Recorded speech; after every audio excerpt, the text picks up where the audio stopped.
Do you want to know what God thinks about famine and how you should prepare? Stay tuned for more, because here it is. In Genesis chapter 41, we talk about Joseph, a very great leader. You should go back and read the book of Genesis and learn and listen about and hear what the Spirit says about Joseph and this leadership guy. Great stuff here. And it helps put a lot more to the story that I'm about to describe here. So there's this Pharaoh over the land of Egypt. There's this guy named Joseph who's in prison. You need to go back and hear more of the history about how he got to prison, but he was thrown in prison unjustly. Two guys he was in prison with had dreams. He told them their visions or their dreams. One guy was going to get killed. One guy was going to get restored back to the position that he came from. And the guy, all that stuff played out. The guy didn't remember Joseph when he was supposed to remember Joseph, who interpreted this dream and said what was going to happen. So then here he is. He interprets a dream for these people. Boom. The guy gets out. He's in his position as the chief cupbearer. And then he knows Pharaoh has a dream. Pharaoh sends out word to all these musicians, all these wise guys, saying, hey, who can interpret this dream? And he says there's no one. But then this cupbearer remembered his offenses that day. That's quite a statement, right? He remembered his offenses that day. Wow. Think about that. And then he talked about, there was this young Hebrew guy who interpreted our dreams. And then immediately Pharaoh knew. He said, Pharaoh sent and called Joseph, and he quickly got him out of the pit. Quickly. Not slightly, stumbly, but quickly. He shaved up, put new clothes on, baby, and he was ready to go. And then so Joseph comes here to Pharaoh. Pharaoh tells him his dreams. And Pharaoh's like, bro, I still hadn't got any word. Nobody can do this. And so Joseph interprets Pharaoh's dreams. And so there's cows and land and grain and all this. And there's sevens and sevens. And so it just represents 7 years of plenty, 7 years of famine. Pretty much the wrap of the story there. But you should go read the history. Read it out. Great story. Make sure what I'm saying is truth. And so there will come 7 years of plenty, 7 years of famine. And he says the famine will consume the land. And it will be very severe. That's quite a statement. And it was a double dream kind of back to back. And so he says that thing gets fixed by God. That means it will happen. And then it goes and Joseph was going to say this, it's like Pharaoh, appoint overseers, take 1/5 of the produce of land, save for the 7 years of plenty. So he does. And he said he gave him authority. So Pharaoh gave authority to Joseph for food in the cities to let them keep it. It should be for reserve, right? So that the land of Egypt may not perish through the famine. There was a problem.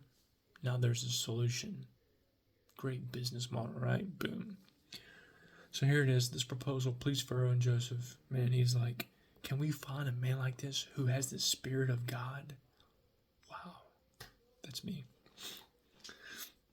And so Pharaoh appointed Joseph over his house, over all the people at his command, he said. And it says, see, I have set you over all the land of Egypt. Boom. Man, and he says that he even told the people that they would bow their knee to him. Whoa, that's crazy. And it says Joseph was 30 years old at the service of Pharaoh. Wow, think about that. 30 years old over all the land of Egypt. Talking about a city, a nation. Man, and it says during those 7 years of plenty, the earth produced abundantly. So he gathered the food for those 7 years. And he says he put in every city the food from the fields around it. That's quite a strategy, it seems like, right? Good business model. He put in every city the food from the fields around it. He said he had so much of it he couldn't even measure anymore. So he stopped counting. So then 7 years of plenty ended, and now the 7 years of famine began. And there was famine in all the lands. So it wasn't just in Egypt, it was over all the earth.